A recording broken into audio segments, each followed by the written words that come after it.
Hello. आज आम्ही Republic डेसाठी एक स्पेशल ॲक्टिव्हिटी केली. ॲक्टिव्हिटी इट मीन्स थोडक्यात तसं पाहायचं म्हणलं तर पेपर क्राफ्ट. इथे साहित्य लागलेलं आहे.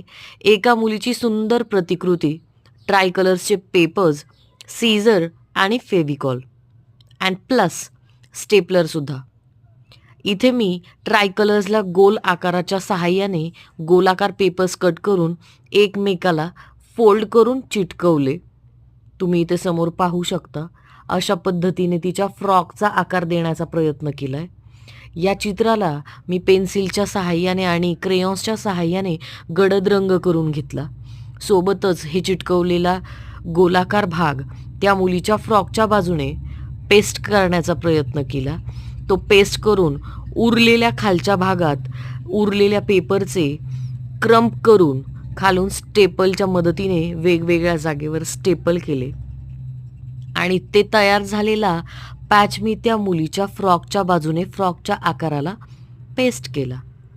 तुम्ही इथे पाहू शकता. अगदी सुंदर असा तिचा फ्रॉक ट्राय कलरमध्ये रेडी झाला आहे. त्या मुलीला ट्राय कलरमध्ये फ्रॉक आणि खाली सुंदर फ्रिल, आपण काहीच कमी अशा वस्तूंमध्ये आपण क्राफ्ट बनवण्याचा पूर्ण प्रयत्न केला आहे. आवडलं असेल तर लाईक, शेअर, सबस्क्राईब करायला विसरू नका. थँक्यू.